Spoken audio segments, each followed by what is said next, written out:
talking all things theatre and events. Since graduating, I have done things such as Phantom of the Opera and Les Mis. I've been a professional dancer now for 18 years, and a lot of my main work is with Matthew Bourne's New Adventures. I mean, I think everyone listening or anyone involved in the arts will understand that that's our purpose, is the arts. The Stage Is Yours podcast. Hello and welcome back to the Stage Is Yours podcast with me, your host Cal Graham, joined as always by producer Dan, and we're talking all things theatre and events. Today we're joined by Cameron Flynn, a young Scottish choreographer and dancer with New Adventures. We talk about his career so far and his journey while training. We also get into his inspiration and motivation behind his latest creation, Unskilled, a piece created entirely during lockdown. So enough from me, Cameron Flynn, the stage is yours.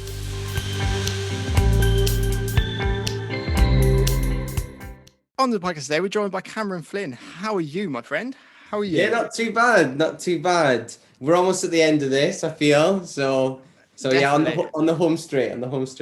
Light at the end of the tunnel, that's for sure. So in normal times, that's kind of hopefully a sentence I don't have to use anymore. You are a dancer and choreographer. Yes. So this whole choreography and creative thing really just came out of lockdown for me because, I mean, I think everyone listening or anyone involved in the arts will understand that that's our purpose, is the arts. And if you remove arts, we've got no real purpose or point. Do you know what I mean? So I was always fond of choreography. I like making up my stuff and being creative. I always loved stories that people connect to.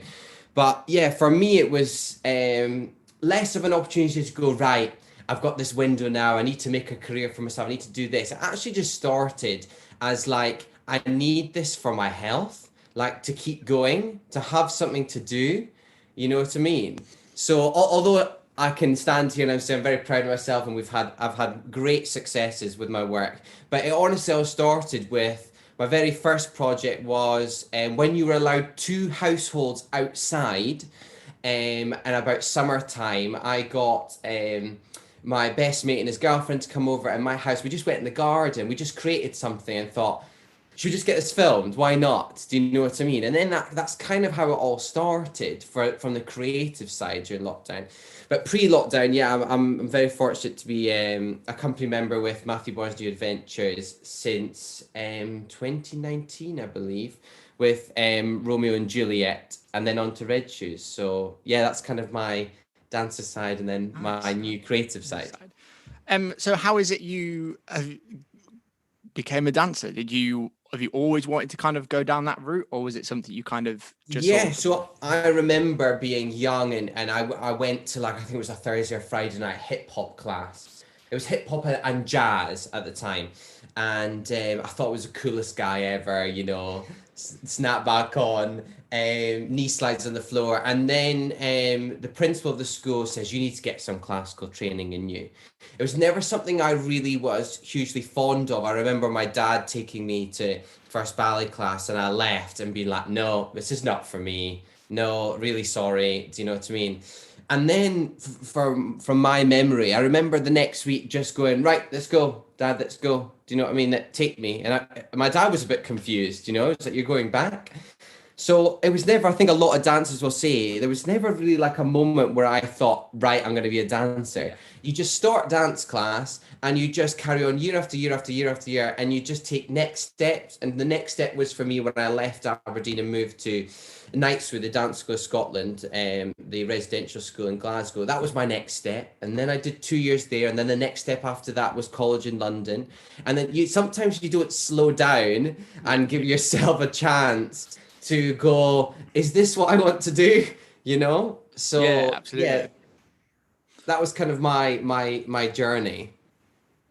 Brill. Like I said, it's just one of those. I think you can, within the arts, you kind of, without realizing it, you just kind of go, oh yeah, I'm here. Yeah, next. Okay, that's just where I'm going next and next. And ultimately you kind of end up go, oh, okay, I'm now out in the big... Yeah, I'm now 24 years old and I'm... But I would say I think that's a huge part to do. I know it's a bit cringy and a bit cliche, but it is because we love what we do. You don't really give yourself time. Of course, you have good days and bad days, but you don't really give yourself time to stop and go, is this the job I really want to be doing? You know what I mean? No, yeah, I think when you enjoy what you do, it doesn't feel like work. I think Yeah, certainly exactly. from what I've done, it's you put in long hours and stuff and late nights and stuff like that and early mornings, and you just do it. You're like, yeah, fine. That's what I want to be doing. I want to be out. Yeah, I also think like, look, on a tech day when you're up at 8 in the morning and you don't get home till like 11 at night. If that was in any other job, if that was in a restaurant, a bar, an office, anything, you'd be pulling your hair out going, I've gone crazy. But because it's in the arts, you're like, solid day, solid day. You 4 days know? work, 4 days. Yeah. Like tech days are long, and you're just like, and you're switched on for that entire time from like the moment Yeah. you walk in the theater. Obviously, it's like for you guys, it's that, and a lot of the time as well. Where I mean, you take Red Shoes Tech for instance. For a lot of you guys and for us, it's the first time those two sides, other than in the rehearsal room, have Yeah. come together, and actually everything that you guys have been told will be there is there, and Yeah. we've suddenly got you guys to not get in the way of or make sure you're not going to get hit by Yeah. something and stuff like that. So those tech days are, yeah, they're long, and can be a little bit stressful at times, especially if things aren't going to plan. And obviously you're on Yeah. a massively tight schedule, so it's kind of it is always kind of a little bit of a pressured environment. But then you get to the end of it and you do the show at the end of the week and you go, yeah, it was absolutely all Yeah. It was worth it. And that first audience that you perform in front of, Yeah. did we do previews of Red Shoes? I can't even remember, but yeah, I absolutely understand what you mean, and I think you have to love it to put in the thick end of a Yeah. 16-hour day potentially, once you take into account once you get up and Yeah, and actually start your especially day. like I've been very fortunate. I joined the company at 19. Yeah, could have been 20, one of the two. And yeah, and for me, stepping into that, and see, that's why I've always sometimes want to stand next to Sammy or Shiv or anything who were on the desk, just to like always fascinated and learning what makes it all tick. You know, especially when I was so young, when you do local dance school shows, you know, you just rock up and you do your thing and you go home. But you know, we're surrounded by it on tour, you know, so Yeah, absolutely. And I think if you sit next to any DSM, I mean, Sammy describes her job as air traffic control for humans, yeah, in the sense of she's talking to everyone. She can talk to anyone and everyone on the production crew pretty much, and yeah, but also can hear everyone chatting in her ear. So she's got to deal with potentially us lot solving issues and problems, as well as trying to do yeah, that and working with Gaz, the stage manager, to keep us all on track. So there's an awful lot going on. And even during a show as well, it's the same sort of thing of there's 100, well, not 101, but there's lots of different little conversations going on, tiny yeah, little bits of time in that we have to get right. And obviously for you guys as well, making sure that everything is where you expect it to be, because it's, yeah, I mean, you know, Red Shoes itself, it's it's probably a slightly shorter show in its grand length, yeah. but it's full on for that. Yeah, I remember being an absolute diva. I think the biggest pressure I've ever had was when I went to my first tech run as Dimitri as my second role. And there's a lot of props involved in that. And I remember being so stressed, running to the side of the stage and being shouting, "Where's the chair? Where's the chair? Where's the chair?" And there's about 5 stage management crew just sat there going, "Chair's right in front of you." Like, just chill. Exactly. Like, if we can make it as easy as possible, and we probably had a little bit of a laugh at you at that point. If we'd have been at the same point of going, yeah, it's fine, but that's the thing, and just like, yeah, we know it's there, and we know it's that, and but yeah, I think and those moments where it's everyone comes together and it happens, and yeah, what makes it it just tick? works. It is great. It's kind of, yeah, it's those moments you're like, yeah, and definitely makes it worthwhile in that sense, and yeah. all the hard work definitely pays off in the end. So let's talk about your choreography work, and specifically your latest piece, Unskilled. Yeah, so this kind of came about, like I said earlier, you know, it started off in the garden, then we got something filmed. In fact, we went to, I mean, it was probably a private car park, so I could get in trouble for this. We went to a rooftop of a car park and kind of got something filmed, released it, and then that kind of ignited a passion for, you know, storytelling through art. I think why I'm such a big fan of New Adventure stuff, not only because I'm in it, but why I've always been such a fan is the storytelling aspect, and how you don't have to be a huge dance expert or theatre expert to really connect to the work, if that makes sense. It's just the storytelling medium is dance. You know what I mean? Instead of words or instead of a movie, you know? So yeah, I carried on with that, and then I realized that doing it on a rooftop with your mates, budget is zero. Then you start to, you know, go, I've got this idea, and then it starts to go, but this is going to cost you studio rehearsals, this is going to cost you for videographer fees. And as I kind of grew bigger, more ideas came to my mind. Oh, I want to do this, I want to do this, especially if the world's still 9 months away. You know what I mean? So I did another short piece called In Case You Don't Live Forever, where I started to push out into like duets and storytelling. And then Kerry and Imogen with New Adventures sent out an email about their Spring Forward program, which is an initiative to reach out to their freelance community in New Adventures to provide support, guidance, and a financial grant to develop other skills. So other people have gone and developed choreography, developed completely new subjects, fitness, you know, Pilates, yoga, massage kind of thing. Because it's really important to have a plan, not a plan B, but another attribute of yourself that you can call upon if Boris decides to go shut the theatres. Yeah. So yeah, so I basically applied for it. I wasn't really sure if getting a financial grant to make work was the point of it, you know. I saw New Adventures had done a lot of other little video pieces. I thought, I think this is to go away and do something completely different.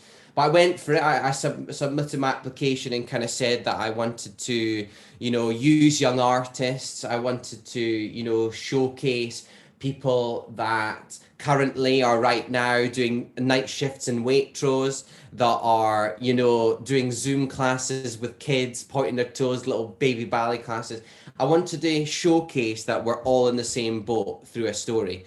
So this idea came to my mind of Unskilled. I know per quote, nobody in the government said unskilled, but, you know, hearing these things like retrain, low skilled jobs, not viable for help, that kind of all spun in my head. I thought, how can I create a piece that celebrates what we do, but also puts a little bit of a middle finger up to those, you know? Yeah. But I didn't want it to be, you know, this very easy jump to ideas like videos of the theatres being shut, videos of Boris being, and everybody be like all doom and gloom and, oh, we can't get our work back kind of thing. I wanted to do more of a celebration rather than, you know, feel sorry for us. Yeah, So absolutely. yeah, so yeah, Unskilled kind of came up as a title. I thought it was very powerful, you know, and then the idea kind of stemmed from there. I remember in September sat outside and kind of piecing it all together, and the idea originally started with, okay, I'm gonna get Harrison Dowsell, who played the lead, I'm gonna get him to go onto a rooftop with a radio, hear all this bad news, and then burst out into dance. And then that kind of, the more I thought about that, I thought that's a bit cringy, a bit High School Musical-esque, you know. So I thought, how can I do a piece that's relatable? And that's how I came up with the whole like off to work kind of thing. How there's all these talented people who work in the arts who now, in my view, can walk down the street, their talent's completely invisible. You wouldn't know. You could go through the tube and you could be sat next to Olivia Award-winning, you know, artist, and you wouldn't know because they have now had to retrain and do a job. So yeah, that's how kind of the idea came about, and how I started to piece it together. So yeah. Yeah, I think absolutely. I think when all that kind of stuff started coming out and that poster was coming out of the girl putting on her ballet shoes, stuff like this, saying, oh, you should retrain in cybersecurity and all of this sort of stuff, and was taken and was put out there. And I know that image came from a completely different campaign of what Yeah. the government meant it to do, but was put out in this, and the context was horribly wrong and massively that. And I think my overarching feeling at the time was, and hearing conversation people saying bits and pieces, that for a lot of people, they see the arts as a hobby. It's something they do as a kid or at GCSE, where it's that subject you do because you want a bit of an hour off every day or whatever, or it's a class you do as a kid because it's what you all go and do. It's not, and it feels like it's a hobby, and but then there's those of us who it's like, it's really not. It's it's our passion. We're in it because yes, it started off as that hobby and something to do that, but and that's where it comes to. And that's, I think, what really got me at the time was that that's what it kind of felt like, that people who had no idea that these things are out there and that they exist. And suddenly we're being told, no, you can't do that. Go do something else. Retrain. Yeah, it's funny. I remember, funny story. I remember finishing a show and jumping in an Uber, and the Uber driver, very lovely guy, very just unaware of our industry. And I said to him, he said, oh, what do you do? I says, oh, I'm a dancer. And he goes, oh, you're finished early, as if I was a dancer in a club and some kind of stripper, you know? Like some people, it's connotation, just, yeah. Yeah, but I'm not always saying we have to go, oh, educate yourself, you need to do this. But I think it is underlying that our skills are not valued up there with others, you know? And especially, you know, where we are, you know, the on-stage performance, people have to be deemed as athletes, in my opinion. You know what I mean? I'm not arguing that. I once made the mistake working with a dance company of saying, when I was very young, when I'd be 18, 19, working with a dance company, I made the mistake of saying, it's fine, your warm-up's not that hard, I can do that. Mate, I got stage manager and made me do it the next day. I was dead. Absolutely dead. I was like, yeah, fine. I'm pretty sure they upped it a little bit from normal as well, but I was just a mess on the floor. Yeah. And I had to go do my normal job and was like, nah. Yeah. It was killer. Yeah, I know. But I think I wouldn't say it like it's a bad thing. I don't think we should be, you know, blaming people or going this. But I think when higher powers, you know, whether they paint it out wrongly or release wrong images or at wrong times, they do, without knowing, they make the whole community and everybody that views the community very like undervalued, you know, very not worth as what we think it is. So I think that's why Unskilled was so important to me. You know, of course, there's the egotistical side. Let's not lie, that every performer has. I want to create work that's viewed by millions. I want to have my name in lights. I want to do all this. Of course, there's that point to it. You're like, I want to do something that makes a good name for myself. But then also, and I do truly mean this, I did really want. I pictured in my head, if somebody was, you know, living in London, the pandemic hits, they were auditioning, they hadn't quite got work yet, but they were on there, the pandemic hits, they lose all their financial money, they have to move home with their family. To them, they'll be viewed as a failure in their own mind, because I can put myself in their shoes. If I had to move home, I would view myself as a failure. And I really wanted somebody that was on the you know, the edge of going, I'm going to give up. This industry is just not, you know, valued enough. I don't have a big enough chance in it. I wanted them to view Unskilled and almost get one last kick and go, no, for goodness sake. This is why I trained my backside off for 3 years. Forget the 3 years of professional training. They're probably 14 years of, you know what I mean? And for me, to somebody at home to be sat watching that and going, I'm not alone. We've all had to go through this, and get their backside back to London and get back on the scene and back auditioning, you know, that was really important to me. I didn't want a generation to people that just graduate. In fact, they didn't get to graduate because of the pandemic. Yeah, absolutely. I think it's to just go home and you know what I mean, and give up. Yeah, it's going to be so tough at the moment for those guys graduating at the moment. And a good friend of mine who edits these podcasts for me, didn't graduate he finished his degree and stuff as well. And it's just kind of like, well, and okay, on the production side, it's a little bit different. Like, he's managed to pick up a few bits and pieces here and he's got contacts and stuff. But obviously we don't have to go through that audition process and stuff like that. And if you're coming out of university or you're training and there's nothing there for you to do,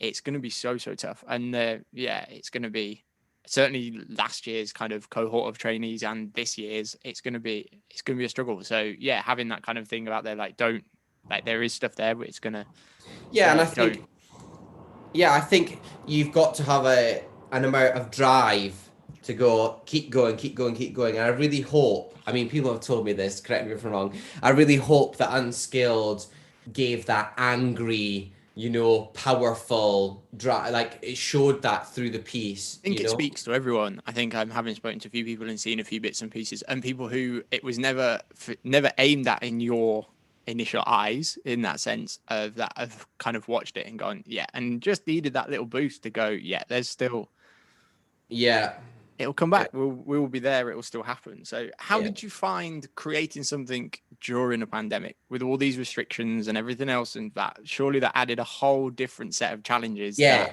So I'm not going to lie to you. There is a whole lot of luck involved in what happened. If we had moved the filming date by a week, it would have been against government guidelines. Yeah. So London was sat in tier 2 until mid-December, and then within a week it shot up to tier 4 over Christmas, and then we had that horrible time over Christmas. Yeah.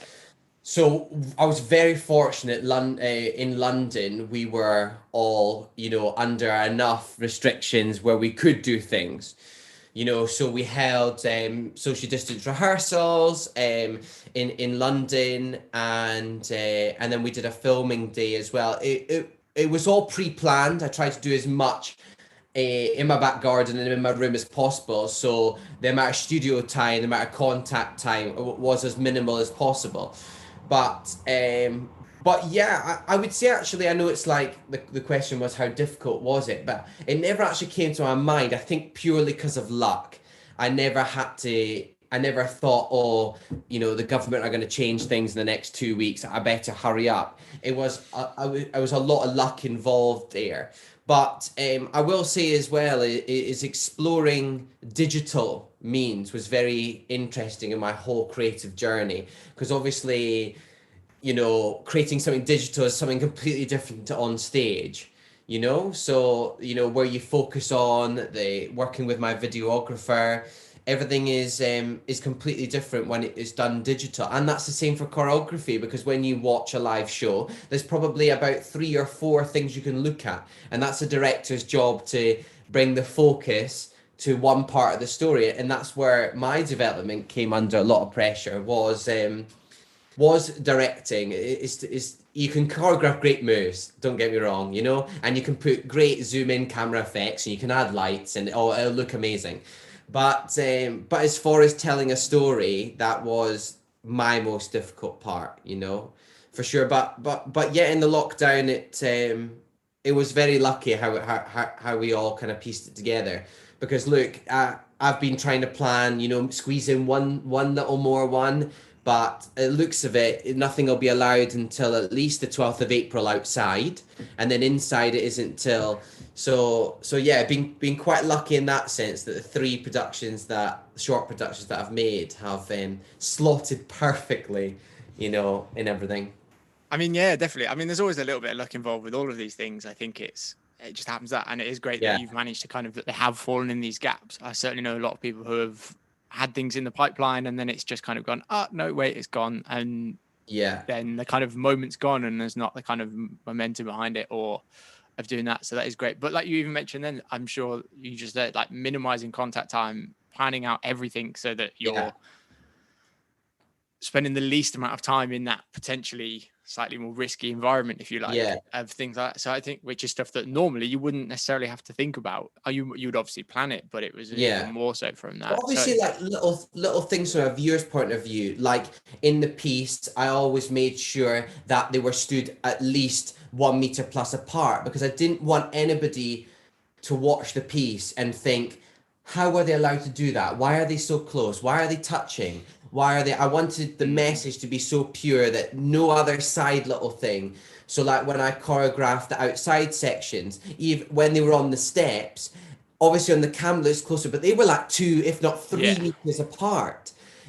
All the inside sections, I tried to have everyone spaced out as much as I can, just because I feel we'd be shooting ourselves in the foot. We want to get back to work, but we're inside doing all this stuff that can be, can make the transmission, happen. I thought there was a lot of like little tiny bits and pieces, all the all the paperwork behind the scenes, you know, the COVID things you had to sign off, the risk assessments. There was a lot behind the scenes that I never want to do a risk assessment again. I hate it. I hate it. I just want to stick to dancing. Don't want to do no paperwork. I don't want to get, never heard of public liability insurance until 3 months ago. You know, I found myself, a funny story, I found myself everywhere you film, you think I'm in a free world. Everywhere you film, you need permission. You need a permit. And People I, to be on camera. Yeah. yeah, and I Mm. found myself, what's call it, writing endless emails to people to just ask permission to film on their land. And I actually, where we filmed outside, we looked at many locations, and they turn round, rightfully so. If I owned a bit of land, they turn around and go, 2 hours filming, 700 quid, and I'm like, I'm so like, you know what I mean? And you got to understand that, like, these big budget films, like when you watch Harry Potter and they're filming at Piccadilly Circus, there'll be £1 million on that. They've paid over And a the million. rest, they closed Piccadilly Circus for some of the shots of that. Yeah. They closed the whole of Piccadilly Circus for 2 nights, I think they did. The whole thing closed, no Yeah. access to it at all. Can you, like, I can't get my head around being allowed to do that, and the cost that that's going to involve to close the whole of Piccadilly Circus. Yeah. Like, yeah, it's mad. But thankfully, I developed an amazing relationship with Moor London, which is the people that own that front pedestrian section.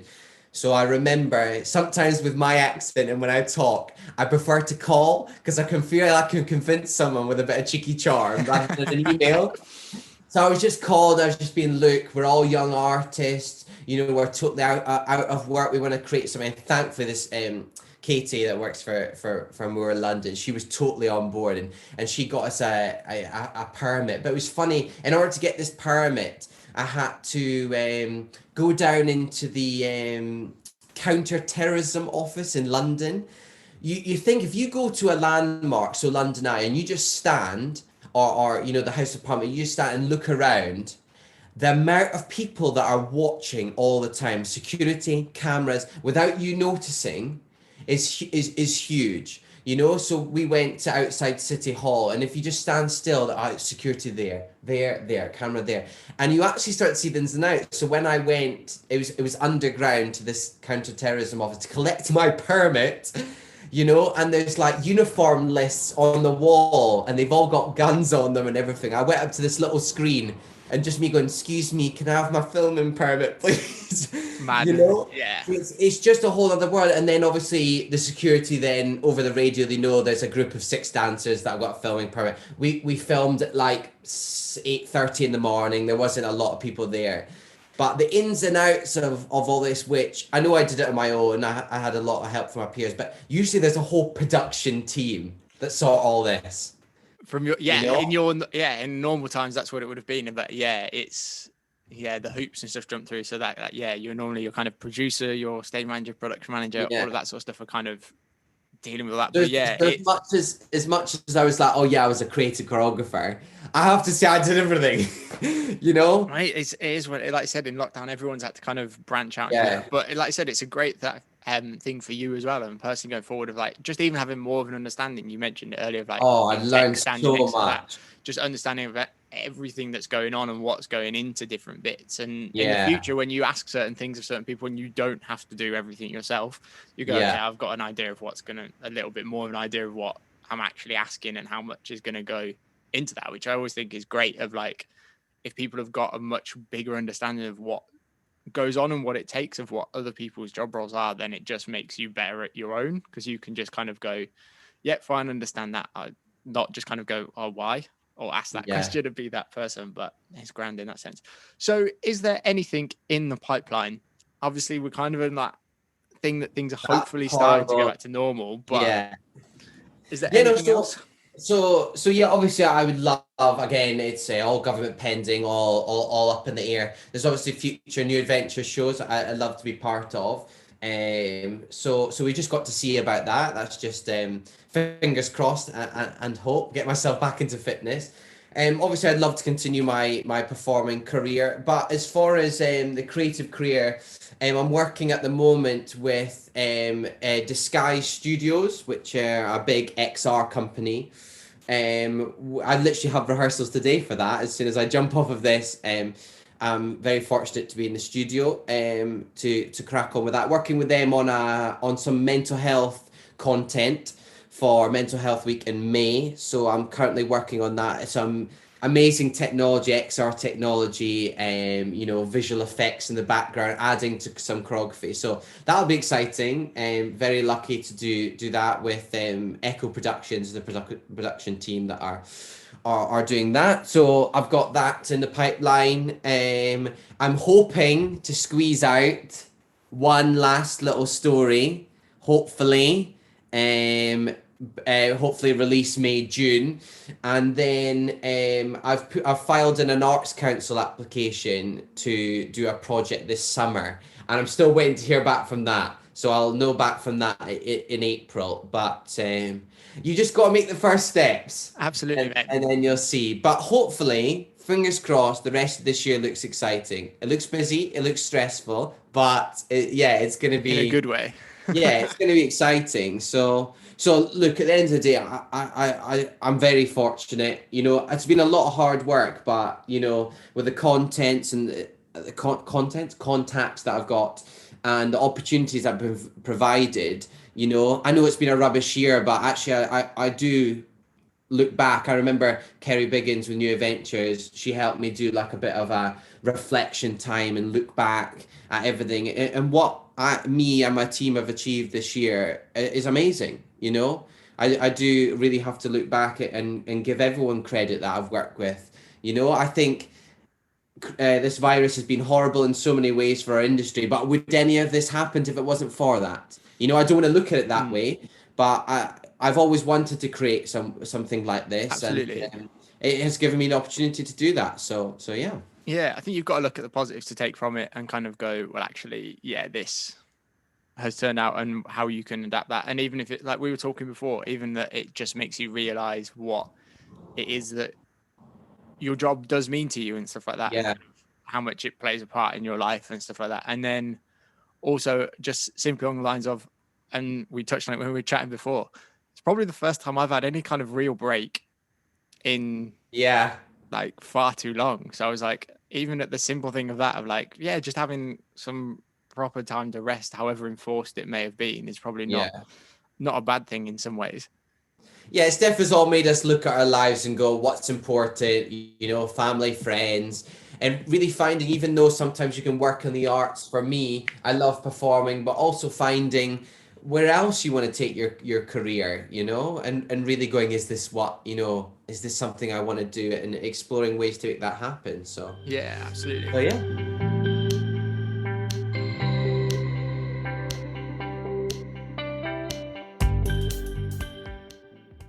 Well, let's wrap this up into the final few questions that everyone on the podcast gets asked. So the first one of those is, if you had a dream show that you could work on, that you could be a part of, that you might even create, what would that be for you? Yeah, I was always been a fan of the old school stuff, like Singing in the Rain, West Side Story. So I think if a dream and my biggest challenge would be if a producer came to me and went, modernize it, not as into because the choreography in those shows are untouchable. Yeah. They're like the holy grail. It's not that needs updating, not at all. But if somebody went, I'm doing this low scale production of West Side Story or whatever, but I want a fresh look on it, just have the opportunity to see, to create to that kind of work, and the old school stuff like Singing in the Rain as well. I like tap as well. I know it's not something I've done in a long time, but I love that kind of thing. Just showmanship. I want to put on a show, whether that's digitally, whether that's on stage. So yeah, that's kind of like the dream. Yeah, absolutely. Second one, and this is probably the most random of the three. So what is your go-to post-show snack? That one thing that after a show you just go, yeah, I'm craving and I need. You know what? I'm gonna be laughed at this, but I'll tell you a funny story. Me and Harrison, we're in Milton Keynes. Harrison's a company member with New Adventures, and we were sharing a hotel room in Milton Keynes. Milton Keynes is a bit of a funny venue. There's not many digs near. It's in fact you struggle to get signal there. But we were staying in the Premier Inn right opposite, and we were both just exhausted from the show. And we went down to the bar and we asked the barman, can we just have a pint of milk, please? So both of us sat there with a pint of milk after a show at the bar, like absolute losers. We were both just craving it, but I don't really have a go-to one. But I suppose that's a funny story about like what you do after a show. But yeah. Fair enough. And the final one, last kind of question of the podcast. What's the one thing that you know now that you wish you'd known when you'd first kind of started out on your career? That one thing that probably would have made your life a little bit easier if you'd have known it. I think I just tell myself it's all gonna work out, no matter how you're up till 2 a.m. in the morning waiting for an email to come through. Like, go to bed. It's gonna happen. Do you know what I mean? I would definitely tell myself that, and tell myself to like slow down. There's a lot of lessons to learn. You know, you don't have to go from 0 to 100. You know, to slow down, enjoy the process, and not keep thinking, oh, 5,000 people have viewed this, 10,000 people have viewed this. That's the peak. It's about the process and the lessons learned. So yeah, that's why I continue to tell myself, I wish I told myself earlier, you know? So yeah. I think that's some really good advice for everyone, really, of that it's, just trust the process, really. Yeah. It will get there. Mate, this has been an absolute pleasure catching up and talking all things theatre and your work as well. It has been great. Yeah, thanks for having me. Thank you for listening to the Stage Is Yours podcast. Want to know more? Then head over to all of our socials. You can find us at Stage Is Yours Pod, where you can catch a cheeky glimpse at some of our upcoming guests, and subscribe to our YouTube channel to make sure that you never miss an episode. This has been the Stage Is Yours podcast, talking all things theatre and events. Until next time.